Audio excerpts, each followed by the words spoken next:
Right. MLC కవిత సింగరేణి బొగ్గుగని కార్మికులకు జాగృతి అధ్యక్షురాల కవిత బహిరంగ లేఖ రాశారు. టీవీజీకేఎస్ గౌరవ అధ్యక్షుడిగా ఎన్నికైనటువంటి కొప్పుల ఈశ్వర్కు శుభాకాంక్షలు తెలుపుతా ఆమె కొన్ని అంశాలు అందులో పొందుపరిచారు. చట్టవిరుద్ధంగా పార్టీ కార్యాలయంలో ఎన్నిక నిర్వహించారంటూ కూడా కవిత ఆరోపించారు. ఇదే అంశానికి సంబంధించి పూర్తి అప్డేట్స్ అందించేందుకు మా ప్రతినిధి భవిత మనకు ఫోన్లో సిద్ధంగా ఉన్నారు. భవిత, చెప్పండి, పూర్తి అప్డేట్స్ ఏంటి?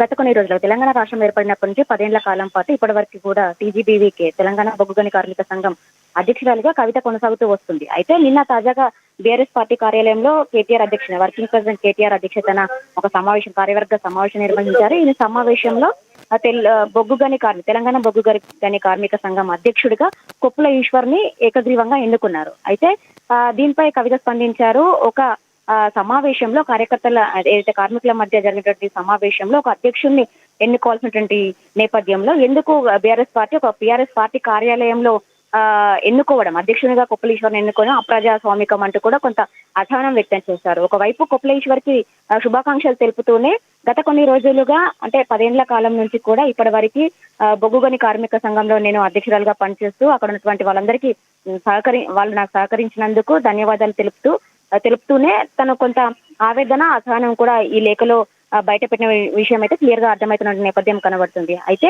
ప్రస్తుతం తను హైదరాబాద్ లో రాష్ట్రంలో లేనటువంటి సమయం చూసి ఎందుకు అధ్యక్షుడిగా ఎన్నుకోవాల్సి వచ్చింది అన్నటువంటి కూడా తను క్వశ్చన్ చేసినటువంటి సందర్భం అయితే కనబడుతుంది. నేను అధ్యక్షురాలుగా ఎన్నుకున్నప్పుడు 2015 ఆగస్టులో నన్ను గౌరవ అధ్యక్షురాలుగా ఎన్నుకున్నప్పుడు అక్కడ జరిగినటువంటి సమావేశంలో దాదాపుగా అందులో పనిచేసినటువంటి అప్పటికే ఆ సంస్థలో పనిచేసినటువంటి అధ్యక్షులు కావచ్చు, అందులో ఉన్నటువంటి ముఖ్య నేతల మధ్యన నన్ను అధ్యక్షురాలుగా ఎన్నుకున్నారు. కానీ ఇప్పుడు ఎందుకు ఏకగ్రీవంగా నేను లేని సమయంలో చూసి ఎన్నుకోవడం ఈ అప్రజాస్వామికం అంటూ కూడా తను లేఖలో చెప్పినటువంటి సందర్భం అయితే కనబడుతుంది. నేను ఇప్పటి వరకు కూడా ఇటు తెలంగాణ బొగ్గుగని కార్మిక సంఘంలో ఉన్నటువంటి పనిచేస్తున్నటువంటి వ్యక్తులందరికీ కూడా ఎన్నో సహాయ సహకారాలు కూడా అందించాను. వాళ్లకు పథకాలు కావచ్చు, సంక్షేమం అందేంత వరకు నేను చాలా పోరాటం చేశానన్నట్టుగా కూడా కవిత లేఖలో పేర్కొన్నటువంటి సందర్భం అయితే కనబడుతుంది. అయితే గత కొన్ని రోజులుగా ఇటు బీఆర్ఎస్ కు తనకు జరుగుతున్నటువంటి పరిణామాలు ప్రస్తుతం ఇప్పటికే ప్రజలందరికీ కూడా తెలిసినటువంటి నేపథ్యం అయితే కనబడుతుంది. గతంలో నేను రాసినటువంటి లేఖను ఏదైతే బీఆర్ఎస్ రజతోత్సవ సభలో జరిగినటువంటి తీరును, అక్కడ జరిగినటువంటి పరిణామాలు కొంతమంది నా దృష్టికి తీసుకొచ్చినటువంటి అంశాలను నేను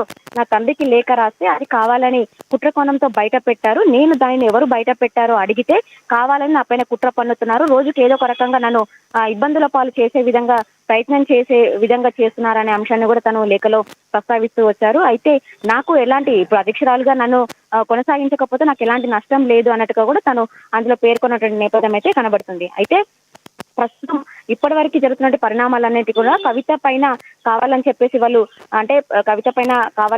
చేస్తున్నారని కూడా కవిత ఆరోపిస్తున్నటువంటి నేపథ్యం అయితే కనబడుతుంది. అయితే నిన్న వాళ్ళు తీసుకున్నటువంటి ఏదైతే కార్యవర్గ సమావేశంలో ఏకగ్రీవంగా ఎన్నుకోవడంతో పాటు కొన్ని అంశాలు చర్చకు వచ్చాయి. అయితే గత కొన్ని రోజులుగా బీఆర్ఎస్ సింగరేణి సంస్థ కూడా మరొకటి ఉద్భవించింది. అందులో ప్రస్తుతం తెలంగాణ బొగ్గుగని కార్మిక సంఘంలో పనిచేసినటువంటి ఎల్ వెంకటేష్ కావచ్చు, నరేష్ కావచ్చు, వీళ్ళిద్దరు కూడా ప్రస్తుతం అందులో ఉన్నటువంటి నేతలు. అయితే వాళ్ళు బీఆర్ఎస్ లో టీజీబీవీకేలో ఉంటూనే బీఆర్ఎస్ జాగృతి సంస్థలో పనిచేస్తున్నారనే నేపథ్యంలో వాళ్ళను అందులో నుంచి తొలగించినట్టు కూడా నిర్ణయం తీసుకున్నారు. అయితే ఇప్పుడు ఇటు బీఆర్ఎస్ సింగరేణి సంస్థ కావచ్చు, అటు జాగృతి సింగరేణి సంస్థ కావచ్చు, ఈ రెండు సంస్థలు పనిచేసినటువంటి నేపథ్యంలో ఉన్నటువంటి నేతలందరూ కూడా జోడెద్దుల్లా పనిచేయకుండా ఖచ్చితంగా అంటే ఏదో ఒక దాంట్లోనే పనిచేసేలా కూడా నిర్ణయం తీసుకోవాలి అని చెప్పేసి కూడా వాళ్ళు సమావేశంలో పేర్కొన్నట్టుగా తెలుస్తుంది. అయితే ప్రస్తుతం జాగృతిలో పనిచేసినటువంటి వాళ్ళందరికీ కూడా ఇక్కడ బీఆర్ఎస్ లో కావచ్చు, అక్కడ సింగరేణి సంస్థలో కావచ్చు, ఎక్కడ కూడా వాళ్ళకి అర్హులు కారు అన్నట్టు కూడా అందులో పేర్కొన్నటువంటి నేపథ్యం మనం చూసినట్లయితే కావాలనే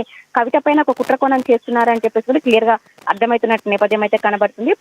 పూర్తి స్థాయిలో నేను కేవలం రాసినటువంటి లెటర్ ని లీక్ చేసింది ఎవరో బయట పెట్టాలంటే కావాలని చెప్పేసి ఇలాంటి నిర్ణయాలు తీసుకోవడం మాత్రం వాళ్ళ విజ్ఞతకే వదిలేస్తున్నా అన్నట్టుగా కూడా కవిత లేఖలో పేర్కొన్నటువంటి విషయం అయితే కనబడుతుంది.